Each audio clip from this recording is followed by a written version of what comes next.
Barr made his decision not to charge Trump hours before that memo was even finished. And he said there was no underlying crime found by Robert Mueller that Trump had conspired with Russia. So therefore, with no underlying crime, there could be no obstruction of justice. There could be no charge. The thing is, that's not how the law works. Obstruction is obstruction. You don't have to have that underlying crime. So that happened, you know, today. A big day. It was Wednesday. It's only Wednesday. Could that have ramifications, though, today, Wednesday, or Thursday, Friday, or maybe September, or maybe 2023 or 2024? Could a new DOJ come after Mr. Trump if the old DOJ decided not to? It's a great question. That's a good thing I have with me tonight Andrew Cherkasky. He's an attorney and a former federal prosecutor. Neama Rahmani is an attorney and the president of West Coast Trial Lawyers. And Cheri Jacobus is a former Republican strategist who is the host of the podcast Politics with Cheri Jacobus. Okay, Andrew, I'm going to start with you in that last question about the fact that the old head of the DOJ said that, you know, there's no underlying crime, so we can't charge the president with obstruction of justice, even though, and notwithstanding that whole Nixon business, right, where you can't charge a sitting president, he actually put that law aside and said, even with that, we can't go after him. What about the new DOJ? Can they? Well, Ashleigh, I think what we're headed towards is a constitutional battle that ultimately is going to be resolved by the Supreme Court, because I guarantee that as many people out there that want Trump prosecuted for any number of crimes, there is going to be a defense raised that ultimately a president who's acting in the office in which he sits, so whether that's talking about the Russia obstruction allegations or whether it's talking about him taking classified documents while he's still sitting in the White House, those actions as the president are going to be tested in front of the Supreme Court to decide if a president is really subject to the criminal code for the acts that he conducts while in office. My position at this point, knowing this Supreme Court, is that I don't think the Supreme Court's going to have a lot of tolerance for calling a president a criminal for the things that he was doing while in office, connected to his office as president. I think you're absolutely right, Andrew, about the Supreme Court business. I think you're right. I think there's going to be a lot of tests to stuff we never thought we were going to have to test. I'm not so sure, though, about that panel of 9 making that determination. I will be looking forward to our guest appearance with you then. But just quickly, just button that up with the statute of limitations. Is there an issue with statute of limitations if the DOJ decides to come after him for that whole obstruction of justice in the Russia? Well, I don't think the statute of limitations is the limiting factor, although it would be running short at this point. So that's, I think, the least of the legal issues. All right, Neama, I want you to jump in on the pack rat business, because when I heard that there are valets and White House staffers who apparently said the president was a pack rat, and long before he left office, he was personally overseeing, you know, the collection of the material he wanted to take to Mar-a-Lago. Doesn't that take the whole intent thing to a whole new level? Because if he wanted to say, I didn't do it, I didn't pack the boxes, I didn't see it, it was inadvertent, is it if you're packing the boxes and you got all those witnesses saying so? Actually, it really does, because the Donald Trump that was reportedly in the White House was doing the opposite, right? He's shredding documents, he's flushing them down the toilet, he's clogging the White House plumbing, or he was burning documents. Now, we have a very different Donald Trump, but the end result is the same. Whether he's on an episode of Hoarders, his advisors, his attorneys, they're telling him, you cannot do this. That gets inside his head. That's criminal intent. I'm a former federal prosecutor, too. That's very easy to prove. And when he's out of office, he's at Mar-a-Lago, he's getting letters from the archives. He has officials from the Department of Justice showing up and telling him, you have to return these documents. He doesn't do so. He doesn't return all the documents. He returns the wrong documents, ultimately necessitating the search warrant. So I think it's very easy to prove intent if the Department of Justice actually wants to go after Donald Trump. The question is Merrick Garland going to sign off on that indictment? We don't know. Yeah, I want to know who the valet and the White House staffers were who were watching all this, and then, what the circumstances were in their, interviews with the FBI. Whew.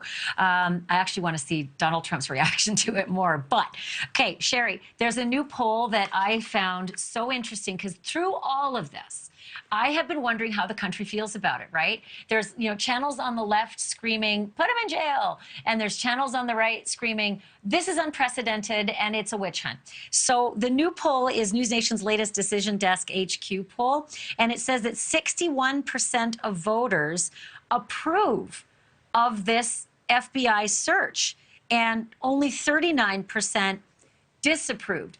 But the question I have about the 39%, does Donald Trump have enough supporters in that 39% who will go to the polls and who will make it a No, whole I think you're lot going of to find hooey? people very It disappointed. doesn't matter. Yeah? Yeah, you're going to find people being very, very disappointed. That's going to increase. As this information comes out and starts sinking in, those numbers are going to change, I think, quite a bit. Donald Trump is in a lot of trouble. And I'd like to make one note about the Mueller report. Robert Mueller testified to Congress that when the president leaves office, he can, in fact, be indicted for obstruction of justice. So I don't think we're going to have that big of a problem should this all come to a head. The president, a former president, can be indicted for actions that he took while he was president once he leaves office. So as this information starts sinking in to the American people and they start really learning just how deep in he was with the criminality, I don't think that he'll have the support. I think that 61 number, it's going to go way up. So, Andrew, let's talk about that business about being President Trump and being Mr. Trump. And the statute of limitations, which may still be ticking, but maybe not for much longer.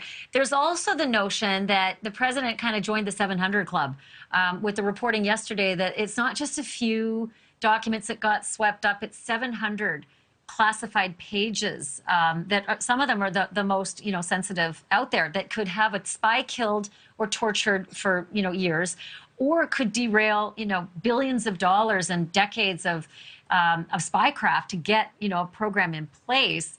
So with that much material, it becomes harder for him to say this was all a mistake or it was a mispacked box, and it becomes harder to defend as a lawyer, don't you think? Well, I think you're right in that it becomes harder to defend the idea that he actually took and knew that these documents were being taken. We keep calling them classified. You have it in the top of your show, the New York Times. It all says classified, classified. But that's the real debate here. And, it's ultimately not a question of whether they were classified or not classified. Well, I guess that is the debate. But the debate is going to be what Trump would have had to do to declassify them. So, again, we're getting into the legal nuance of what makes them classified or not. They're all for him ultimately. Remember, Donald Trump has this information in his head. So when we make the arguments about how dangerous it is to the country, certainly it is dangerous to the country if classified documents get into the wrong hands. But what we have to ultimately understand here is it's not just the documents, it's also what's in Donald Trump's head. So are we declaring Donald Trump a risk to national security? Some people would say absolutely. But what do? Jail him as simply because he has the information and he's a risk to our nation? He could go astray at any moment. He's the former president ultimately, though, and I think that ultimately guarantees him some rights. I'm super fascinated by the whole declassification thing, and I'm less interested in it, strangely, than I am just in the notion that they're classified, you wave a wand that your Constitution may give you to declassify them, and then you hold them.